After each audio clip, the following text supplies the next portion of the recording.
जय हिंद दोस्तों, R K success centre में आपका स्वागत है। तो आइए आज हम लोग देखते हैं क्लास 10th और क्लास 10th का एक्सरसाइज 6.2, ठीक ना।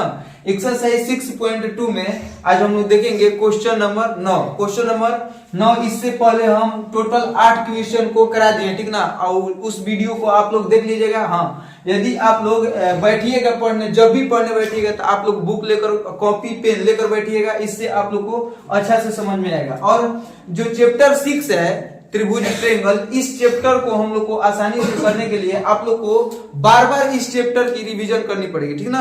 जब तक आप लोग इस चैप्टर का रिवीजन नहीं करिएगा तब तक मतलब खुद से बनाने के लिए आप लोग को ही बार बार प्रैक्टिस करना पड़ेगा, ठीक बा। एक बार आप लोग वीडियो देख लीजिएगा और फिर से अपने से बनाने का प्रयास कीजिएगा, वरना आप लोग से कभी भी नहीं बनेगा, ठीक ना। अब देखिए क्वेश्चन में क्या बोल रहा है। क्वेश्चन नंबर 9 में बोल रहा है ABCD एक समलम है, समलम चतुर्भुज है। ABCD एक समलम है जिसमें AB समानांतर CD। समलम चतुर्भुज के आमने सामने की दो भुजाएं आपस में क्या होते हैं। यदि ABCD एक समलम चतुर्भुज है तो इसका मतलब हुआ कि जो AB होगा वो DC के क्या होगा, समानांतर होगा। अब समानांतर किसे कहते हैं। यदि दो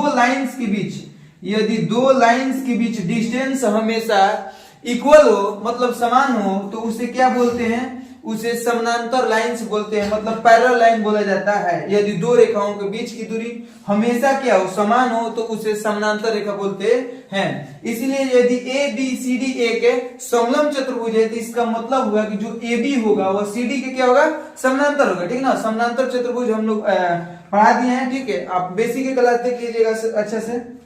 देखिए यहाँ पर क्वेश्चन में बोल रहा है कि ABCD एक समलम है जिसमें AB समानांतर DC दे रखा है। तो क्वेश्चन में आगे बोल रहा है यदि इसके विकर्ण परस्पर बिंदु O पर प्रतिच्छेद करते हैं, मतलब विकर्ण इसमें दो, एक विकर्ण AC, चतुर्भुज में दो विकर्ण होते हैं, ठीक ना। चतुर्भुज में कितने विकर्ण होते हैं, दो विकर्ण होते हैं। एक विकर्ण AC और एक विकर्ण क्या, BD।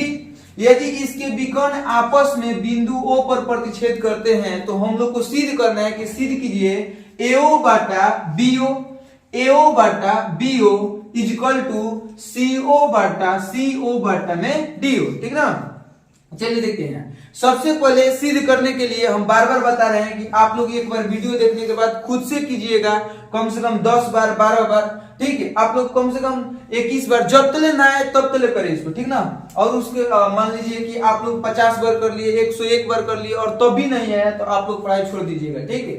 चलिए देखिए यहाँ पर अब क्वेश्चन में बोल रहा है कि AO बटा BO और CO बटा DO को हम लोग क्या करना है, सोल्व करना है। तो सबसे पहले हम लोग रचना करेंगे। रचना क्या करेंगे, O से इस तरफ, देखिए आप लोग O से इस तरफ, क्योंकि हम लोग को सिद्ध करना है तो एक समानांतर रेखा खींचेंगे। सबसे पहले रचना क्या करेंगे, तो OE को मिलाया, O से E को क्या करेंगे, मिलाएंगे, ठीक ना। उसके बाद हम लोग अच्छा OE को DC के समानांतर खींचा। O से E को इसलिए मिलाया हम लोग क्योंकि OE को DC के समानांतर खींचा। देखिए आप लोग जो OE है इसको एक ही के समानांतर खींच सकते हैं। जो OE है इसको हम लोग DC के या AB किसी एक में से, DC या AB किसी एक के समानांतर खींच सकते हैं। हम लोग OE को दोनों के समानांतर, एक साथ दोनों के समानांतर नहीं खींच सकते हैं। इससे मैथ के नियम का क्या होगा, विरोध होगा। हम लोग OE को DC के समानांतर खींचा, तो जब हम लोग OE समानांतर DC खींचा, OE समानांतर DC खींचा, रचना किया, और पहले से ही हम लोग के पास जो AB है वो DC के समानांतर दे रखा है। जो AB है वो समानांतर देख रहा है किसको, DC के। तो देखिए यहाँ पर OE DC के समानांतर है। हम लोग रचना किए कि जो OE होगा वह DC के क्या होगा, समानांतर होगा। या ये ट्रिपल स्टार क्वेश्चन नहीं वाला, ठीक, बार बार बोर्ड एग्जाम में पूछता है, 5 अंक में पूछता है, ठीक है। चलिए देखिए यहाँ पर हम लोग के पास शुरू से ही दे रखा है कि ABCD एक समलम है जिसमें AB समानांतर CD दे रखा है। और हम लोग अपने से क्या रचना किए कि जो OE है वह DC के समानांतर, OE समानांतर DC हम लोग अपने से रचना किए, और AB समानांतर DC दे रखा है। देखिए यहाँ पर जो DC है वो OE के भी समानांतर है, और जो DC है वो AB के समानांतर है। तो हम लोग आसानी से कह सकते हैं कि जब RHS वाला आपस में समानांतर होगा तो जो OE होगा LHS वाला वो AB के क्या होगा, समानांतर होगा, ठीक है। क्वेश्चन में बोला है कि सबसे पहले हम लोग O से E को क्या किया, मिलाया। उसके बाद सबसे पहले दे रखा है कि जो AB है वो DC के क्या है, समानांतर है। AB DC के समानांतर है। और जो ओई डीसी के समानांतर हम लोग रचना किए, तो डीसी ओई के समानांतर है, यहाँ पर डीसी एबी के समानांतर है, तो जो ओई होगा ओई एबी आपस में क्या हो जाएगा, समानांतर होगा, न कि हमने खींचा। जो ओई होगा वह एबी के आपरूप क्या हो जाएगा, समानांतर होगा, क्योंकि जो डीसी है वो ओई के साथ भी समानांतर है, जो डीसी है वो एबी के साथ भी समानांतर है, तो जो ओई होगा वह एबी के साथ आपरूपी समानांतर होगा। तो चलिए आगे देखते हैं। अब प्रमाण में सबसे पहले सिद्ध करने वाला कोई भी क्वेश्चन हो तो उसमें हम लोग लिखते हैं हमें क्या दिया गया है, उसके बाद हमें क्या सिद्ध करना है। यदि हम लोग अपने से कुछ रचना करते हैं तो उस रचना को लिखेंगे, उसके बाद हम लोग प्रमाण प्रूफ को देखते हैं। ठीक है, चलिए यहाँ देखते हैं। सबसे पहले प्रमाण में हम लोग क्या करेंगे, तो यहाँ दो त्रिभुज दिखता होगा आप लोग को। एक त्रिभुज है ए बी डी, दो त्रिभुज को ध्यान से देखना है आप लोग। देखिएगा यहाँ पर एक त्रिभुज दिया गया है, ए से बी पर जाएंगे हम लोग, ए से कहा जाएंगे पहले बार बी पर, उसके बाद बी से कहांगे डी पर, ठीक ना। तो त्रिभुज क्या होगा, ए बी डी। यहाँ पर देखिए आप लोग त्रिभुज ए बी डी दिख रहा होगा आप लोगों को त्रिभुज, और एक त्रिभुज आप लोग को दिख रहा होगा ए सी डी। एक त्रिभुज ए से बी पर जाएंगे, उसके बाद क्या जाएंगे, डी पर आ जाएंगे। यदि हम बात करें इसको हम हटा दे तो आप लोगों को अब अच्छा से दिख रहा होगा त्रिभुज ए बी डी। ठीक है, देखिए यहाँ पर लिखेंगे सबसे पहले त्रिभुज ए बी डी में, त्रिभुज ए बी डी में, ठीक ना। आप लोग केवल सपोर्ट कीजिएगा, उसके बाद तुम्हारा भाई आग लगा देगा, ठीक ना। देखिए यहाँ पर त्रिभुज ए बी डी में, ए बी डी में। अब देखिए यहाँ पर त्रिभुज दिख रहा होगा ए बी डी, ठीक है। अब त्रिभुज ए बी डी में ध्यान से समझेगा, तोरा क्या हो रहा है, देखा मुस्काता रहे रखो पूरा देखिए यार। देखिए यहाँ पर सबसे पहले ऑफलाइन क्लास भी है, ठीक ना। देखिए यहाँ पर त्रिभुज ए बी डी में, अब त्रिभुज ए बी डी में ओकरा बेचैनी ले लो कि आगे बढ़ जाई है देख ने देख काले ते सटावत रही देख त्रिभुज ए बी डी में, ठीक ना। देखिए यहाँ पर त्रिभुज ए बी डी में आप लोग एकदम अच्छा से देखिएगा, जो त्रिभुज ए बी डी दिया गया है, जो त्रिभुज दिया गया है ए बी डी, उस त्रिभुज में क्या है, तो जो देखिए यहाँ पर ध्यान से कि जो ओई है, जो ई ओ या आप लोग ओई बोल सकते हैं, जो ओई है वो किसके समानांतर है, ए बी के समानांतर है। देखिए यहाँ त्रिभुज ए बी डी में जो ओई है वो किसके, ए बी के क्या है, समानांतर दे रखा है। तो हम लोग लिख देंगे त्रिभुज ए बी डी में ओई समानांतर ए बी, ओई समानांतर ए बी। यहाँ पर ओई समानांतर ए बी रचना से तो थेल्स प्रमेय बोलता है कि यदि किसी त्रिभुज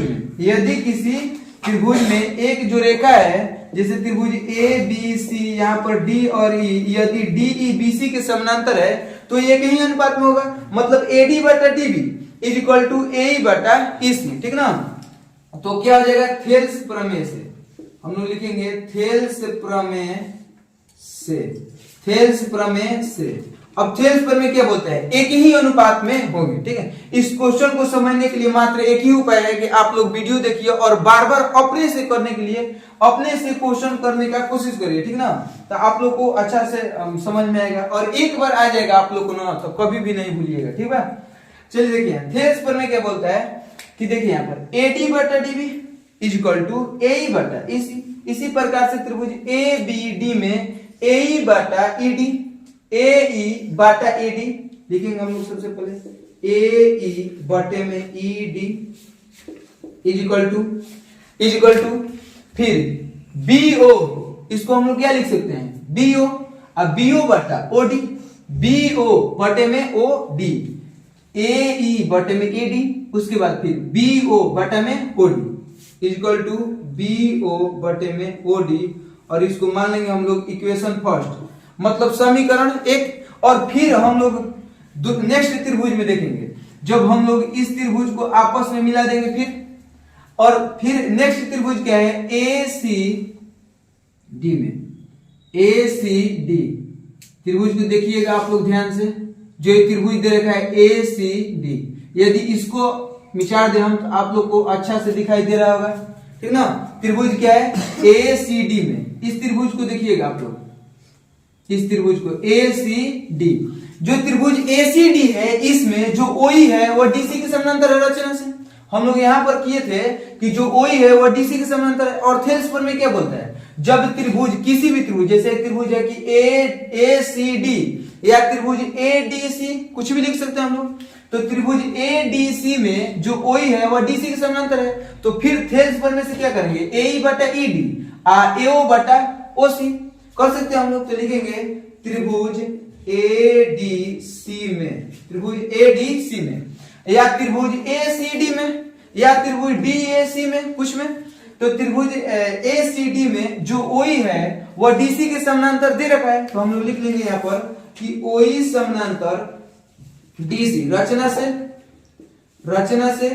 रचना में हम लोग कर लिए थे, रचना इसीलिए रचना किए थे कि जो OE होगा वह DC के समानांतर होगा, और जब OE DC के समानांतर होगा, DC पहले से ही AB के समानांतर दे रखा था, तो आप रूपी OE AB के समानांतर हो जाएगा, ठीक ना। तो अब देखते हैं हम लोग थेल्स प्रमेय क्या बोलता है, थेल्स प्रमेय से। अब देखिए यहाँ पर थेल्स प्रमेय क्या बोलता है कि AE बटे में यदि OE DC के समानांतर है तो क्या होगा, AE बटे में ED, AE बटे में ED इक्वल टू, यदि आप लोग चैप्टर देखिए, यदि आप लोग को चैप्टर 6 समझ में नहीं आ रहा है क्लास 10 का, तो सबसे पहले आप लोग में एक कमी होगा, आप लोग टोटल त्रिभुज, जितना भी त्रिभुज है, समबाहु त्रिभुज, समद्विबाहु त्रिभुज, समकोण त्रिभुज, विषमबाहु त्रिभुज, और जितना भी चतुर्भुज है, वर्ग, आयत, समलम चतुर्भुज, समलम समद्विबाहु चतुर्भुज, सब चतुर्भुज और सब त्रिभुज, मतलब टोटल का ज्ञान होना आप लोग के पास जरूरी है। मेन देखिए मैथ में होता है बेसिक, यदि आप लोग को बेसिक, आपका बेसिक स्ट्रांग होगा तो आप लोग अच्छा से किसी भी मैथ को बना सकते हैं, ठीक ना। चलिए देखते हैं यहाँ पर, तो AE बटे में ED, उसके बाद AE बटे में ED, और फिर क्या होगा, AO बटे में OC, AO बटे में OC, और इसको मान लेंगे हम लोग इक्वेशन सेकेंड, मतलब समीकरण 2। अब देखिए यहाँ पर समीकरण 1 हम समीकरण 2 में LHS बराबर है AE बटे में ED, और इसमें भी क्या दे रखा है, AE बटे में ED। जैसे देखिए यहाँ पर, अब इसको हम लोग क्या करते हैं, मिला देते हैं, फिर से इसको हम लोग क्या फिर से क्या करते हैं, मिला देते, ठीक ना। अब देखिए यहाँ पर AE बटे में ED इक्वल टू AO बटे में OC, यहाँ पर AE बटे में ED, AE बटे में ED, मतलब LHS बराबर, तो RHS क्या हो जाएगा, इक्वल हो जाएगा आपस में। तो लिखेंगे समीकरण 1 और 2 से, समीकरण इक्वेशन फर्स्ट एंड सेकंड, समीकरण 1 और 2 से, यदि LHS बराबर होगा तो RHS आप रूपी बराबर होगा, यदि RHS बराबर होगा तो LHS आप रूपी क्या हो जाएगा, बराबर हो जाएगा। RHS मतलब राइट हैंड साइड, और LHS के मतलब हुआ लेफ्ट हैंड साइड, ठीक ना। चलिए RHS को भोजपुरी में क्या कर तो ही ना हाथ वाला, LHS को क्या कर लो तो हाथ है, देखा यहाँ पर। तो समीकरण इक्वेशन फर्स्ट एंड सेकंड। अब देखिएगा यहाँ पर कि जो LHS बराबर है तो RHS आपस में क्या होगा, इक्वल होगा। यहाँ पर दो परिमेय के हम लोग अच्छा से करेंगे, वो थेल्स प्रमेय, परिमेय 6.1 और परिमेय 6.2, मतलब थ्योरम 6.1 और 6.2, थेल्स प्रमेय एवं थेल्स का विलोम। जब तक आप लोग थेल्स प्रमेय एवं थेल्स का विलोम दोनों होने पढ़ा दिए हैं, आप लोग जाकर देख लीजिएगा, ठीक है। देखिए यहाँ पर अब हम लोग करेंगे LHS क्या है, बराबर है, तो RHS मतलब BO बटे में OD is equal to AO बटे में OC, BO बटे में OD is equal to AO बटे में OC हो जाएगा, ठीक ना। अब देखते हैं यहाँ पर कि यदि BO बटे में OD is equal to AO बटे में OC, यहाँ पर देखते हैं, अब चित्र में देखते हैं आकृति क्या बोल रहे हैं। BO बटे में OD, BO बटे में OD, AO बटे में OC। हमको क्या लेना था, AO बटे BO, हम लोग को लेना क्या था, AO बटे BO। तो अब लोग हम यहाँ पर कर लेते हैं, देखिए यहाँ पर BO इंटू BO को OC से मल्टीप्लाई करेंगे, तो BO into OC is equal to AO को OD से क्या करेंगे, मल्टीप्लाई करेंगे, तो क्या हो जाएगा AO इंटू OD, ठीक है। आप लोग तिरछा तिरछी गुना करा सकते हैं, BO को OC से और AO को DO से, ठीक ना। हमको क्या लेना है, AO बटे BO। देखिए यहाँ पर AO है तो AO लिख देंगे, बटे में BO इस तरफ क्या मल्टीप्लाई में है, बीओ इस तरफ मल्टीप्लाई में है और बराबर की इस तरफ जाएगा तो भागा में हो जाएगा, ठीक है। तो एओ इस तरफ है, अब बीओ क्या हो जाएगा, नीचे आ जाएगा। जबकि क्या लेना है, सीओ बटे डीओ, सीओ इस तरफ है। अच्छा, ओसी को हम लोग ओसी को क्या लिख सकते हैं, सीओ लिख सकते हैं, बटे हम लोग क्या लेना है, डीओ। ओडी को हम लोग क्या लिख सकते हैं, डीओ लिख सकते हैं। तो हमारे पास ओरिजिनल में क्या प्राप्त होगा, देखिए यहाँ पर सीओ है, अब बटे में क्या लिख देंगे, डीओ। ओडी को हम लोग क्या लिख सकते हैं, डीओ लिख सकते हैं। तो क्या प्राप्त हुआ, ओसी बटे डीओ इक्वल टू एओ बटे बीओ, मतलब बराबर की इधर चाहे हम लोग इसको सीधा कर लेते हैं, एओ बटे में बीओ इक्वल टू बराबर की इधर और बराबर को उधर सेम संख्या को कर सकते हैं, कोई दिक्कत नहीं है, इक्वल टू सीओ बटे में डीओ। हम लोग को यही लियाना था, ठीक। देख लीजिए आप लोग, एओ बटे बीओ इक्वल टू सीओ बटे डीओ, एओ बटे बीओ इक्वल टू ओसी को हम लोग क्या लिख सकते हैं, सीओ, सीओ बटे डीओ। अब यहाँ पर हम लोग क्या लिख देंगे, प्रूव्ड, PROVED, प्रूव्ड। प्रूव्ड का हिंदी होता है इत्ती सीधम, प्रूव्ड का हिंदी क्या होता है, इत्ती सीधम। आई होप कि आप लोग अच्छे से समझ गए होंगे, ठीक ना। अब चलिए मिलते हैं नेक्स्ट क्वेश्चन नंबर 10 के साथ। चलिए अब हम लोग क्वेश्चन नंबर देखते हैं 10, ठीक है। 10 नंबर क्वेश्चन में बोल रहा है कि just question number 9, question number 9 का उल्टा है क्वेश्चन नंबर कौन, 10। सेम फिगर रहेगा, उसका भी चित्र ऐसे ही बना था 9 नंबर क्वेश्चन का, और 10 नंबर का भी यही चित्र रहने वाला है, ठीक ना। देखिए क्वेश्चन में बोल रहा है कि एक चतुर्भुज एबीसीडी के विकर्ण परस्पर ओ बिंदु पर, क्वेश्चन नंबर 9 में बोल रखा था कि एक एबीसीडी एक समलम है। क्वेश्चन नंबर 9 में बोल दिया था कि एबीसीडी क्या है, समलम है, मतलब उसमें समलम बोल रखा था। तो एबी समानांतर सीडी, सॉरी एबी समानांतर डीसी हो गया। जब समलम होगा, क्वेश्चन नंबर 9 में बोला था कि एबीसीडी एक समलम है, मतलब एबी समानांतर डीसी, क्वेश्चन नंबर 9 में। और बोल रहा था कि एओ बटा बीओ इक्वल टू सीओ बटा डीओ सिद्ध करना था। जबकि क्वेश्चन नंबर 10 में बोल रहा है कि जो एक चतुर्भुज है, ये चतुर्भुज जो दिया गया है एक समलम चतुर्भुज नहीं है, एक केवल चतुर्भुज है। हम समलम चतुर्भुज सिद्ध करना है, हमें समलम चतुर्भुज को क्या करना है, सिद्ध करना है। जबकि यह एक चतुर्भुज है, न कि समलम चतुर्भुज है। इसको सिद्ध करना है कि यह समलम चतुर्भुज है या नहीं। मतलब अब की बार क्वेश्चन नंबर 9 में ये दिया रखा था, क्वेश्चन नंबर 9 में एबीसीडी एक समलम चतुर्भुज है और एबी समानांतर डीसी दे रखा था, और सिद्ध करना था एओ बटा बीओ इक्वल टू सीओ बटा डीओ। जबकि क्वेश्चन नंबर 10 में ठीक उसका क्या है, उल्टा है। क्वेश्चन नंबर 10 में एओ बटा बीओ इक्वल टू सीओ बटे डीओ दे रखा है, और हमें क्या सिद्ध करना है कि जो ये चतुर्भुज है एबीसीडी ये क्या है, चतुर्भुज है। इसको सिद्ध करना है कि क्या यह एक समलम चतुर्भुज है। तो हाँ, अर्थात एबीसीडी एक समलम चतुर्भुज है, मतलब हम लोग को क्या सिद्ध करना है कि एबी समानांतर डीसी, एबी समानांतर डीसी। तो देखिए हम लोग कैसे सॉल्व करेंगे ना। देखिए यहाँ पर हम लोग को एबी के डीसी के समानांतर सिद्ध करना है। तो हम लोग रचना में क्या किए, ओई को मिलाए जैसे क्वेश्चन नंबर 9 में मिलाया था, और फिर ओई डीसी के समानांतर खींचा। मतलब जो ओई है समानांतर खींचे किसके, डीसी के, ओई समानांतर डीसी। और जब हम लोग ओई डीसी के समानांतर रचना से खींचे तो थेल्स पर में से इसका भी लिखेंगे। और यदि ओई जो है वह डीसी के समानांतर है, और जो ओई है यदि समानांतर हो जाए एबी के, हम लोग के पास ओई डीसी के समानांतर रचना से है, और यदि हम लोग के पास ओई एबी के समानांतर आ जाए, कैसे न कैसे करके जो ओई है वह एबी के समानांतर आ जाए, तो देखिए यहाँ पर ओई डीसी के समानांतर, ओई एबी के समानांतर, मतलब ओई बराबर, तो जो एबी होगा वह डीसी के क्या होगा, समानांतर होगा। जो एबी होगा डीसी के समानांतर होगा। यदि एबी डीसी के समानांतर होगा तो मतलब क्या होगा कि एबीसीडी एक समलम चतुर्भुज हुआ।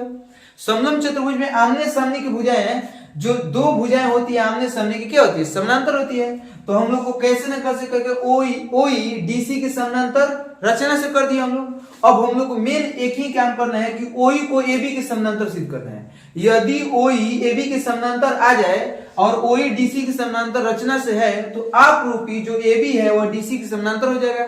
और जब एबी डीसी के समानांतर हो जाएगा मतलब एबीसीडी क्या हो जाएगा, समलम चतुर्भुज हो जाएगा। तो चलिए अब हम लोग देखते हैं प्रमाण में। प्रमाण में क्या देखते हैं, सबसे पहले हम लोग करेंगे कि क्या दे रखा है कि त्रिभुज, फिर देखेंगे हम लोग ओईडीसी के समानांतर, मतलब त्रिभुज एडीसी में, त्रिभुज एडीसी में इस वाले को मिचार दे हम तो आप लोग आसानी से देखिएगा। त्रिभुज एडीसी में लिखेंगे, त्रिभुज एडीसी में, त्रिभुज एडीसी में जो ओई है वो डीसी के समानांतर दे रखा है। लिखेंगे हम लोग ओई समानांतर डीसी। अपने से रचना में या तो आप लोग ओई को डीसी के समानांतर कर सकते हो या ओई को एबी के समानांतर कर सकते हो, किसी एक के साथ समानांतर करना है, न कि जो ओई है वो डीसी के समानांतर भी रचना में लिख देंगे और जो ओई है एबी के समानांतर भी रचना में लिख देंगे, ऐसा नहीं होगा, ठीक है ना। देखिए यहाँ पर जो ओई है डीसी के समानांतर लिखेंगे रचना से। और जब हम लोग के पास ओई डीसी आ गया तो थेल्स पर में क्या बोलता है, जब किसी त्रिभुज में एक रेखा किसी तीसरी भुजा के समानांतर हो तो एई बटे ईडी लिखेंगे यहां पर थेल्स प्रमेय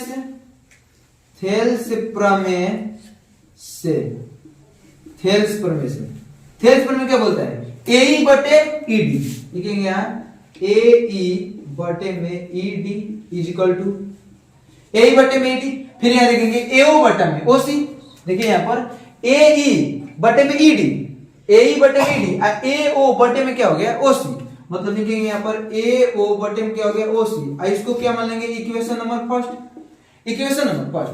जबकि हम लोग के पास दिया गया है आगे से कि एओ बटे बी हो इक्वल टू सी ओ बटे डी हो। लिखेंगे हम लोग यहाँ पर कि दिया गया है हम लोग को शुरू में ही दिया गया, क्या दिया गया है, एओ बटे बीओ इज इक्वल टू क्या सीओ बटे में डीओ दे रखा है, एओ बटे BO is equal to CO बटे में डीओ दे रखा है। अब देखेंगे हम लोग कि हम लोग को इधर क्या है, बराबर इक्वेशन 1 में इज इक्वल टू की इस तरफ एओ बटा ओसी है, तो हम लोग कोशिश करेंगे कि इस तरफ भी इक्वेशन 2 ले आने के लिए आरएचएस में एओ बटे ओसी आ जाए। एओ बटे ओसी कैसे प्राप्त होगा, तो इसको आपस में क्या करेंगे, मल्टीप्लाई करेंगे। देखिए यहाँ पर कैसे कि एओ इज इक्वल टू एओ को डीओ के साथ मल्टीप्लाई कैसे करेंगे हम लोग, एओ को डीओ के साथ और सीओ को बीओ के साथ, सीओ गुना बीओ कर देंगे। अच्छा एलएचएस में हम लोग को क्या चाहिए, एलएचएस में हम लोग को क्या प्राप्त चाहिए, चाहे सबसे पहले ऐसे भी कर सकते हैं हम लोग।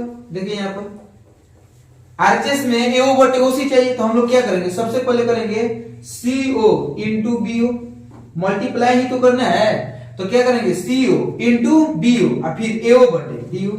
आप लोग को समझ में आ जाएगा कि एओ इंटू में डीओ। अब देखिए यहाँ पर एओ चाहिए हम लोग को, एओ तो एओ है तो लिख देंगे एओ बटे में बराबर के इस तरफ में सीओ है, तो हम लोग सीओ को ओसी लिख सकते हैं, तो जब इधर मल्टीप्लाई में है तो बराबर की इस तरफ क्या है, डिवाइड मतलब भागा में, तो इस तरफ क्या हो जाएगा, सीओ को हम लोग क्या लिख सकते हैं ओसी इंटू इधर बीओ है बटे में डीओ, बीओ बटे में डीओ। अच्छा आप लोग बीओ बटे में ओडी लिख सकते हो, बीओ बटे में डीओ या बीओ बटे में ओडी हो गया।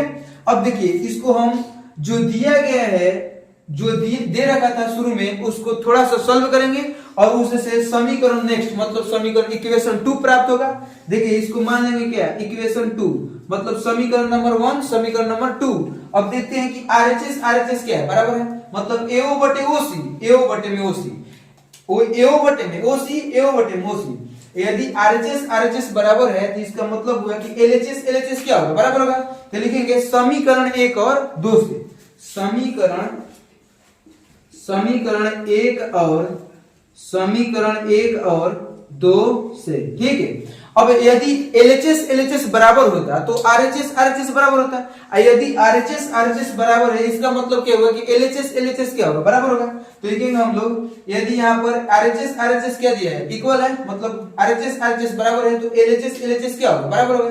तो समीकरण 1 और 2 से एई बटे में ED is equal to BO बटे में डीओ, बीओ बटे में डीओ को हम लोग ओडी लिख सकते हैं, ये हम लोग बीओ को ओडी लिख सकते हैं। अब क्यों लिखे आप लोग को समझ में आ जाएगा। देखिए यहाँ पर अब क्या प्राप्त हुआ, एई बटे ईडी इक्वल टू बीओ बटे डीओ। हम लोग क्या चाहते थे, रचना में हम लोग को सिद्ध करना है कि ए बी सी डी इस क्वेश्चन को, क्वेश्चन नंबर 9 और क्वेश्चन नंबर 10 को अच्छा से आप लोग समझिएगा, अच्छा से, और वीडियो के 1 से 2 बार 3 बार देखिएगा, और देखने के बाद ना आए तो खुद अपने से प्रैक्टिस करिएगा, ठीक ना, अपने से कीजिएगा तो सबसे बेस्ट रहेगा, ठीक है। देखिए यहाँ पर हम लोग को क्या सिद्ध करना है कि ABCD एक क्या है, समलम है।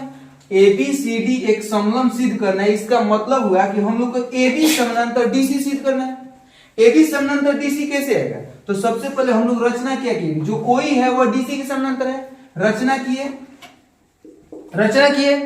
यदि OE DC के समानांतर है, अब कैसे न कैसे करके किसी तरह से यदि हम लोग के पास OE AB के समानांतर आ जाए, OE DC के समानांतर रचना से, और OE AB के समानांतर यदि आ जाए तो OE DC के समानांतर भी हो जाएगा और OE AB के भी समानांतर हो जाएगा। तो इसका मतलब हुआ कि LHS वाला समानांतर है, मतलब इक्वल है, तो RHS वाला जो AB है वह DC के आपरूपी क्या होगा, इक्वल हो जाएगा। तो हम लोग के पास जब यह AB समानांतर DC आ जाएगा, मतलब ABCD क्या आ जाएगा, समलम में आ जाएगा। अब देखिए यहाँ पर कि जो AE बटे ED, अब इसको मिला देते हैं, इसको इस त्रिभुज वाले, इस त्रिभुज को देखेंगे हम लोग ABD में, ABD त्रिभुज ABD में AE बटे ED, AE बटे में ED, AE बटे में ED, उसके बाद इक्वल BO बटे मोड, BO बटे में OD, AE बटे में ED, BO बटे में OD आ गया। तो क्वेश्चन नंबर 9 में यदि OE AB के समानांतर था तो हम लोग थेल्स प्रमेय से, क्वेश्चन नंबर 9 में जो OE था वह AB के समानांतर था, तो हम लोग थेल्स प्रमेय लगा के AE बटे ED BO बटे OD प्राप्त किए। और अब की बार क्वेश्चन नंबर 10 में AE बटे ED इक्वल टू BO बटे OD, AE बटे ED इक्वल टू BO बटे OD प्राप्त है। तो अब की बार हम लोग थेल्स के विलोम लगा के जो OE है उसको AB के क्या करेंगे, समानांतर करेंगे। तो लिखेंगे यहाँ पर कि थेल्स के विलोम से यदि समानांतर लेना हो तो थेल्स के क्या लगाते हैं, विलोम लगाते हैं। तो थेल्स के विलोम से क्या प्राप्त होगा, थेल्स के विलोम से जो OE है वो AB के क्या हो जाएगा, समानांतर हो जाएगा। लिखेंगे OE समानांतर AB, लेकिन यहां पर लिखेंगे हम लोग, लेकिन देखिए यहां पर जो OE है वह AB के समानांतर प्राप्त हुआ, लेकिन जो OE है वह समानांतर है किसके, DC के। कैसे, रचना से देखिए यहां पर जो OE है, OE वह DC के समानांतर है रचना से, और जो OE है वह AB के समानांतर अभी सिद्ध किया।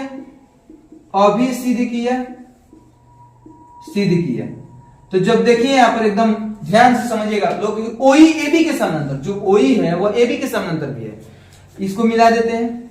और जो OE है वह AB के समानांतर अभी सिद्ध किया, जो OE है वह DC के समानांतर रचना से, तो आप रूपी जो AB है वह DC के समानांतर हो जाएगा। देखिए यहाँ पर OE AB के समानांतर, OE DC के समानांतर, मतलब AB भी किसके समानांतर, AB समानांतर क्या हो जाएगा, DC, अर्थात AB समानांतर DC प्राप्त हुआ, अर्थात चतुर्भुज ABCD एक समलंब चतुर्भुज है। ABCD एक क्या है, समलंब चतुर्भुज है, मतलब क्या है, इति सिद्धम, प्रूव्ड, PROVED, हैंस प्रूव्ड, इसको बोलते हैं हम लोग क्या, इति सिद्धम। आई होप कि आप लोग अच्छा से समझ गए होंगे, ठीक ना। आप लोग बताइएगा कमेंट करके जरूर कि आपको क्लास कैसे लगी। अब मिलते हैं नेक्स्ट क्लास के साथ में, चलिए।